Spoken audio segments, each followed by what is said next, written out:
Okay, so I'm just going to get myself comfortable a bit.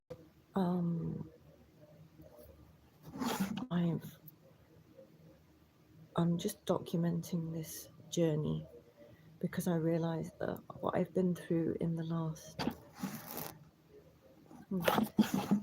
There's a flare on the screen. I'm just going to move it. Okay. So what I've been through in the last 6 weeks. Hi, Noah. What I've been through in the last 6 weeks. I haven't been live on YouTube and I haven't given an update into the activity of the cancer for a while because a lot happened in the last 6 weeks. It was very stressful, very painful.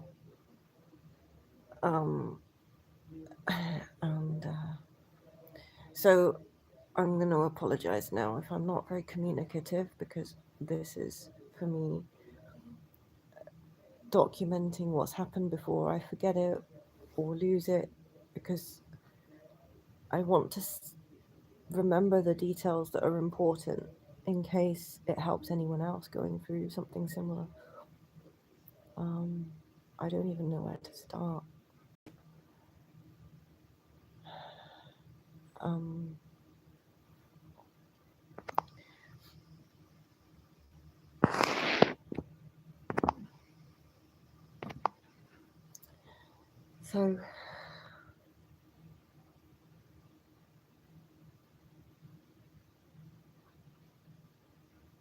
So yesterday I saw the hip surgeon for the second time, followed up after surgery. It's 6 weeks after surgery. The surgery was a success. He removed the failing hip and cleaned out the bone, and he reported to me that there was a lot of weird stuff in it that he'd never seen before.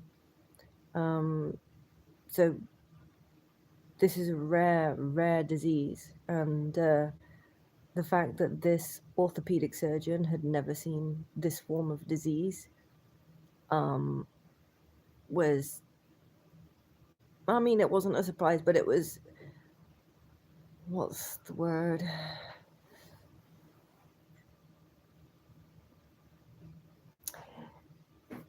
It feels so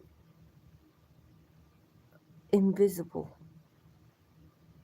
to be treated by a medical industry that can't even recognize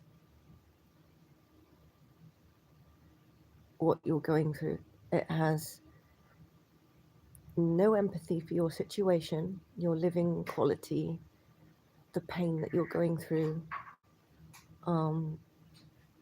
They're only interested in, does the scar look good? Okay, you can go swimming now.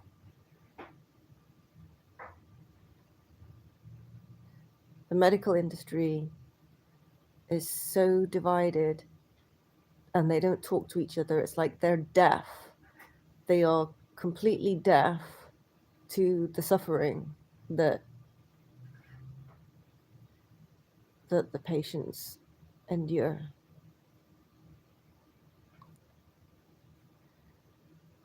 And this video log is going to be so all over the place. I don't know what I'm talking about. I'm just at a cross section in time right now that it's a lot of discomfort, and I'm prepared for this, and I'm okay. I'm just going through it. I'm going through it the best I can. And this is what I wanted to document, because the fight against tumors, to fight them back, is so much more painful than letting them grow.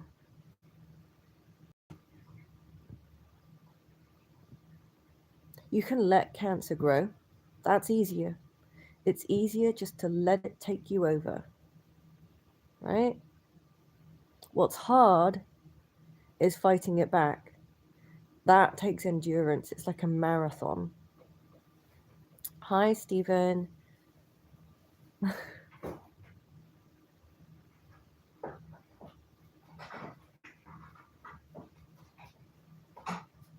So another thing we saw, this is the second visit I had with the hip surgeon after surgery. So 6 weeks in, I've had 2 visits. We did x-rays both times, and we did x-rays before the surgery. And they're on the screen, and I'll have to edit a video and actually show the comparison. But for me to do that, I need to ingest the x-rays and I need to overlay them and show the progression of the regression. The tumors are shrinking, they're dissolving. But it's one thing to see it on the x-ray, and it's a relief to see it on the x-ray because the pain was worth it. So what I'm putting myself through is, I know I can feel comforted that the pain is there for a reason.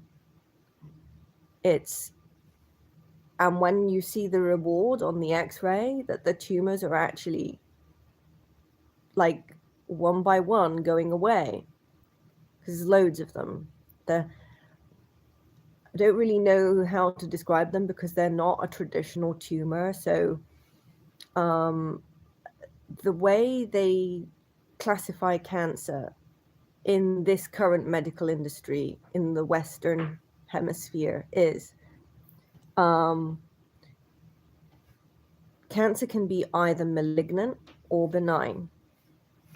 So mine doesn't fall into either of those cases. So a malignant cancer is able to self-divide, it's able to auto-clone itself, and through that auto-cloning process gets embedded in tissues and gradually works its way through tissues so it can invade through an organ body. That's the way they define the malignancy, is that it starts to injure other organs. Benign tumors have a defined boundary, and it's usually a fascia type skin. So this thing is contained in a cyst wall that the body has walled off, and it can't penetrate through this wall of scar tissue.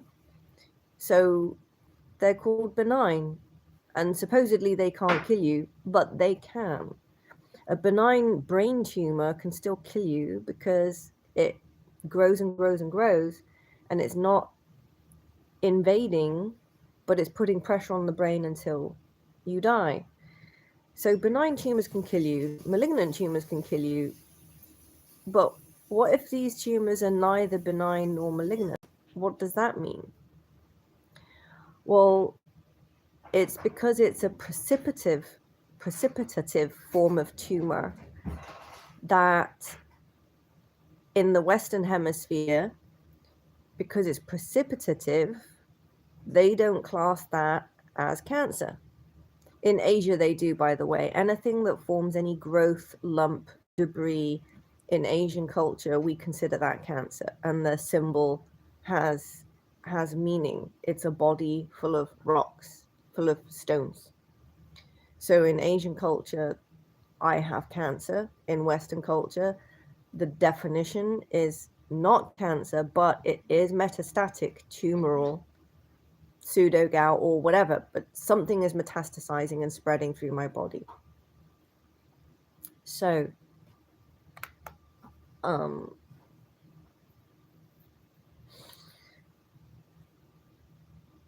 so for this, these tumors in my body are old. They became ossified and they became very hard, like stones, in and around my pelvic bowl. And they were precipitative, so they were ejecting more material. And they weren't cloning themselves, but they were coming out of my bad hip. And the theory is, if they correct the bad hip, the bad cells, the mutant cells that are precipitating nonstop, will stop coming out of the hip and they'll die off. It's a hunch, it's a theory, and even if I do always have this disease, I know now how to get rid of the tumors and fight the disease back until it no longer has the affordability to make an offensive again. So I personally, my strategy is going to be a sort of 2-3 year plan to get the population density of mutant cell making bone marrow down to a population where my body can always detect it and intercept it before it actually starts to precipitate in my body a new tumor.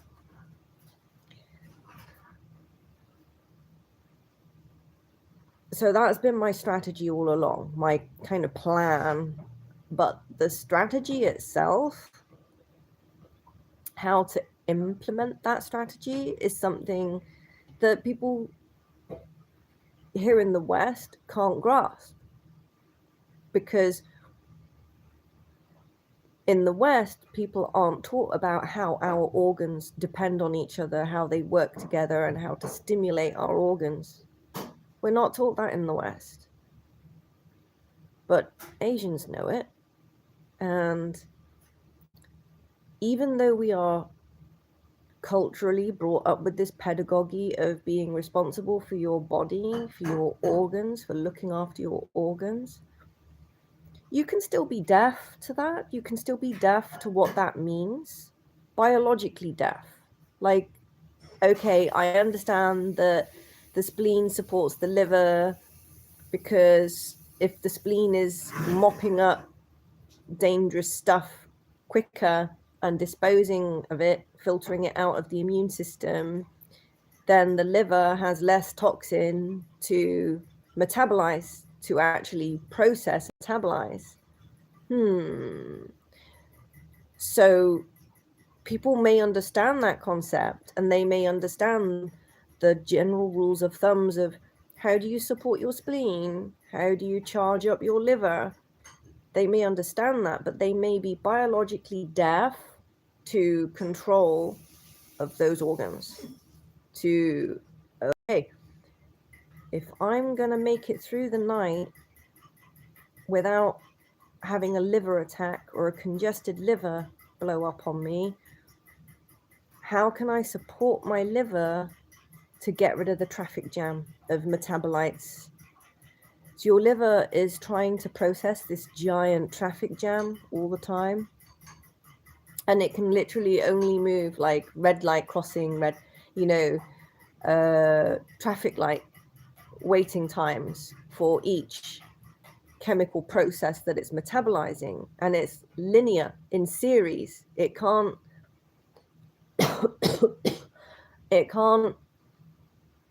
do several jobs at the same time.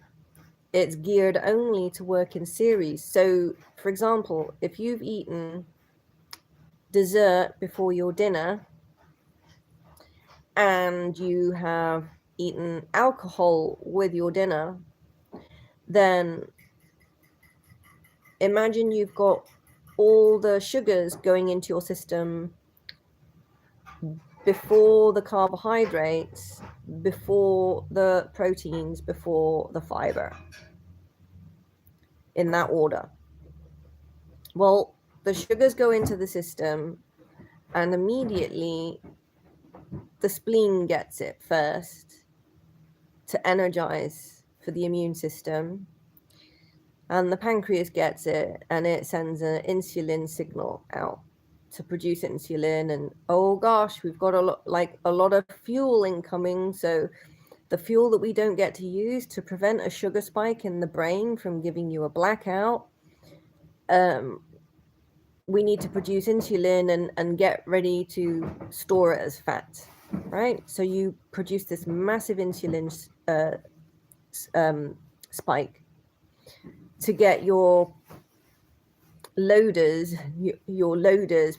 packaging this sugar into fat, because if you don't use it, it's going to cut your brain off.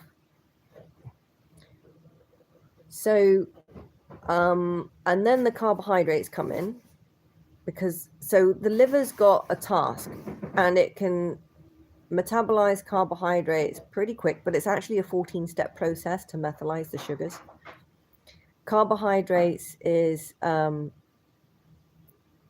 more steps, and so on. So protein is actually the least number of steps for your liver to metabolize. It can just do that so easily because it's already ready to plug into your muscles, so it doesn't have to do much.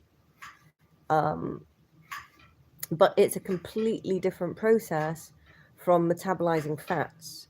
So your liver can, because it has lobes, it can have like one area doing primarily carbohydrates, one area gearing up to switch over and take over proteins, and which is ketosis, by the way. So you always have some ketones being produced, but it may sort of like, because it's because it takes more energy to metabolize. It's a longer process to metabolize carbohydrates. It's a bigger traffic jam, so it dedicates more effort to breaking down the carbohydrates quicker because they're quite complicated. So where am I going with this?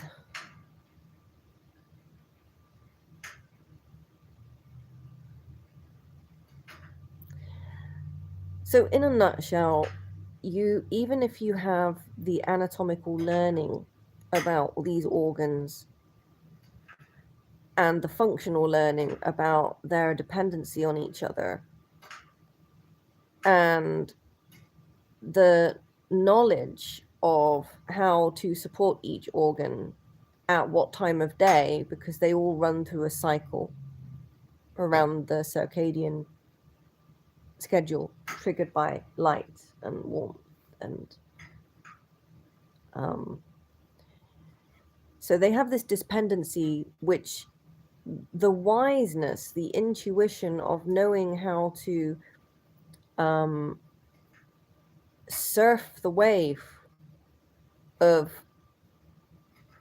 supporting at the right time of day each organ so that you get maximum efficiency out of your organs, and then they can clean themselves up so that they can become more responsive and quicker, and that they start to develop, your organs need to start to develop this kind of responsiveness, not like lethargy where your liver starts to get so caught up in the traffic jam of metabolite processing, this step, but there's so much of it happening at the same time. And oh, by the way, you need to save some ketosis metabolism over here. So now if you have worked on these organs, increasing their responsiveness, so you're increasing the organ's vibrancy to be able to switch metabolic processes to switch. So you're essentially training your organs how to use a gear switch, how to switch up a gear. You're training them how to switch into different gears. How do you do that? How do you train your organs to switch up? And that's what Asians do. We work on our organs. And that's a concept in the West that people, it's like in Asia, we treat aging as a disease. Aging is not just getting elderly. Getting elderly is getting wise. But aging, decrepitness, the loss of vitality, the skin sagging, the tightness, the deformity. That's a disease in Asian culture. So we are taught how to age gracefully. To age gracefully, you age with strength, with responsiveness, with fast reaction timing. You age gracefully through control, and that is not just slow movements using Qi, but also the fastest finger punch you can do kind of thing. That's also Tai Chi. And Tai Chi is the foundation of martial arts. And the foundation of Tai Chi comes from Dunhuang dance. And Dunhuang dance is painted on cave walls in Buddhist caves that are like, I think they're 2,000 years old, of these body positions that when you perform these body positions, and these body positions are drawn in flying beings, flying fairies, flying apsaras on the wall. And the reason why these body positions are painted as though they're flying is because these are the body positions you adopt when you floss your meridians. In free space, in free motion, if you are flossing your meridians, you will anti-age. So the Dunhuang dance is all about increasing your meridian efficiency. If you increase your meridian efficiency, you can increase your responsiveness from your organs to anti-age you, to clear debris and silt and self-neglect and the cobwebs of time out of your body.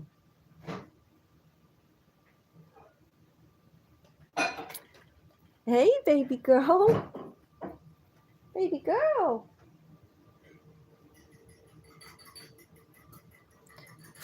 There she is. Hello, sweetie pie. Hello, baby girl. Baby girl. Hello.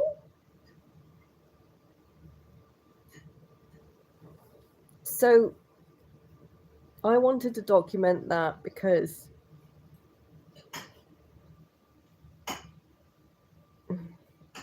I'm going through a process at the moment of actively digesting my tumors,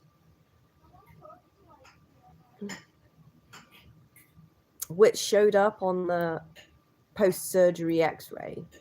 It's 6 weeks after surgery, and many of these nuclei sites, the tumors are like a snowball. They start in a nucleus and they compact and they age, and as they age they ossify and they become these like hailstones inside a snowball of cotton wool, because they precipitate outwards and they compact and they harden and they ossify, but they keep precipitating outwards like cotton wool balls. And they eventually become really hard. So you can, they feel as hard as like grapes, as if they have the surface tension of a grape, but they have the inside of a pearl, and you can almost crush them because it's like cotton wool of protein fibers that are slowly ossifying. It's like rock wool. It's like crushing rock wool. Yeah, that's a good description. So these tumors are very friable. They feel kind of like papier-mâché. They feel kind of fibrous. And around them, because they're precipitating, is a lot of like snot. And it's like the kind of snot that you can pull. It's stringy. And when it breaks, it balls up and it's a precipitate produced specifically by spindle cells. So it's like a form of spindle cell sarcoma, which is a bone cancer or a cancer of the bone and connective tissue and muscles. My spindle cells have mutated where they cannot switch off.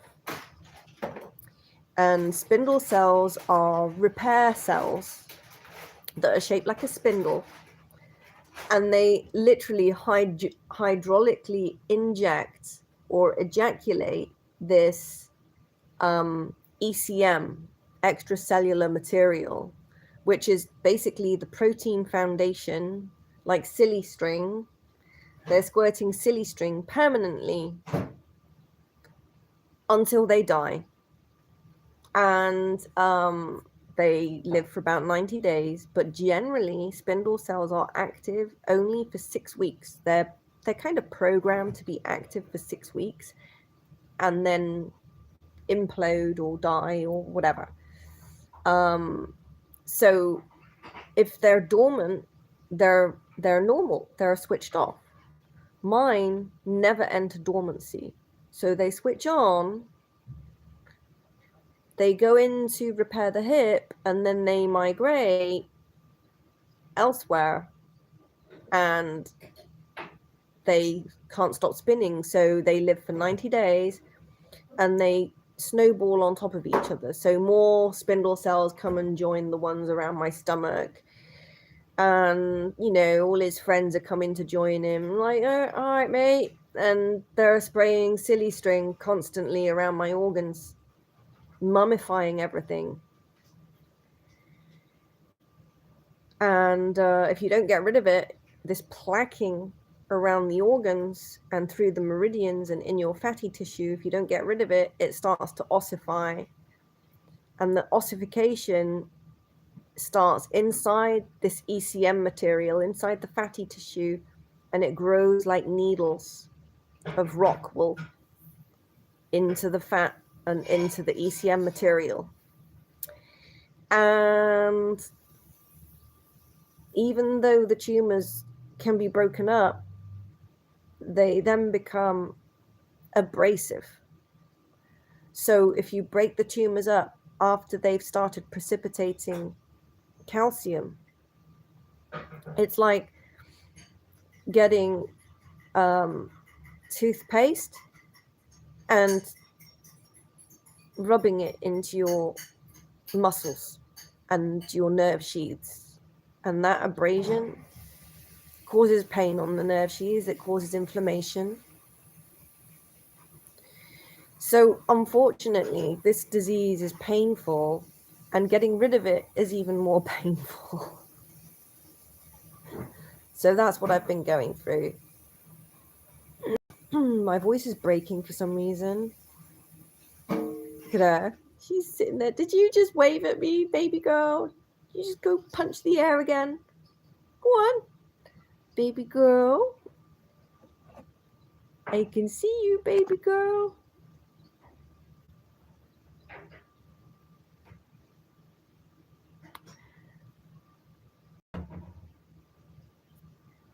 So I had the surgery. They sealed up, they plugged up the old bone. So theoretically, no new mutant spindle cells are going to come out, right? They're not going to precipitate. Wrong. The point is, by putting a new hip in that actually fit, the easement injury would go away and my body would stop jumping to the command of injury, injury, like never healing. Now I'm healed. I'm officially healed from the surgery. It's 6 weeks into surgery. And what that means is my body is no longer producing new spindle cells. Doesn't need to. I'm healed. The wound is knitted together. The holes are all sealed in the bone. So no new spindle cells are coming out. The trouble is, I've now got 6 weeks worth of spindle cells, 6 weeks worth, a population in my body constantly precipitating and building, attempting to build new tumors. And what that means is I can't move in the mornings. So I wake up and I can't move until I've put my belly on a heating pad and warm my muscle up so that I can, like, your muscles are like balloon skins, but the tumoral growth, the precipitation is like peanut butter between two balloons that can't slide over each other because they've got this peanut butter in. And if you do attempt to slide it before you've warmed it up and juiced it up, you will hurt your muscles and cause an injury and trigger more spindle cells to come out of the bone. So there's the conundrum. I'm fighting a mob of spindle cells, mutant spindle cells that are precipitating constantly. And I still have tumors to get rid of because the tumors have been active since the surgery because they are now the source of new spindle cells. So the spindle cells are dormant until I get injured. I suffer any injury, and then they come out to migrate elsewhere in the body and repair. But instead of repairing, they constantly precipitate and build new tumors. So right at this phase, I obviously don't want any of them to stick. So I'm doing the hot pad a lot and I'm fasting a lot and I'm getting my body in a fasted state, which means it starts to self-digest. It starts to go into autophagy, which is the liver is now clean. The liver's clean and it's going, dude, since there's nothing for me to metabolize, I'm just going to look around at all the dirt in the body, all the cleanup, and do some recycling. And that process is called autophagy, and it's triggered by the liver, who's now got a tidy home. And there's nothing to do except for get organized. And what do you do when you get organized? You put things where they're going to be, you're going to clean up your dead cells. You're going to clean up, not the dead cells, you're going to clean up the lazy cells that are not doing anything, that they're taking up space. Scar tissue is going to go. Tumors are going to go because they're a source of energy. We need you. So you'll consume like beef burgers in your body so you can eat your cancer. But you have to balance this fast because it's a lot of work for your liver to digest cancer. It's a lot of work. And if your liver is not tuned up,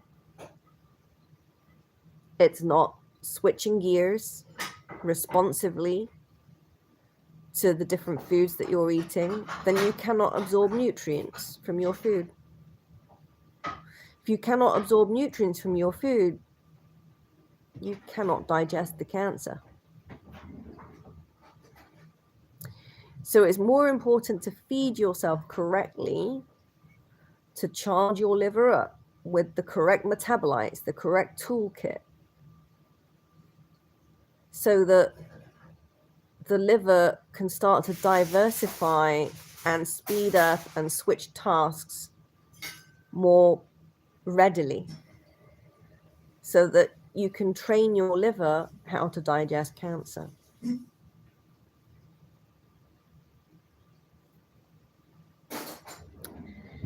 And that's how the spleen supports the liver, because you've got to have the right cleaning crew readily programmed at your spleen and the multiplication sites, which are all around your body, which are the lymph nodes. So the spleen sends a signal out, and as it goes out, through the lymph nodes, they multiply the signal and they release more soldiers, more maintenance crew, according to the command of the spleen.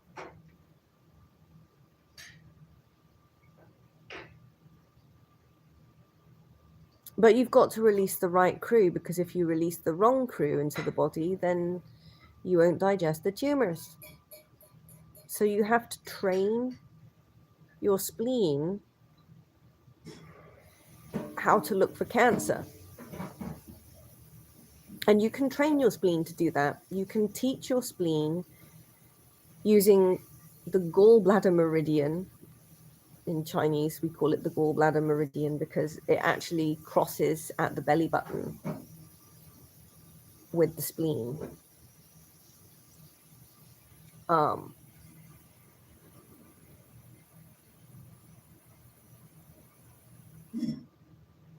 boy, this really hurts. This really hurts.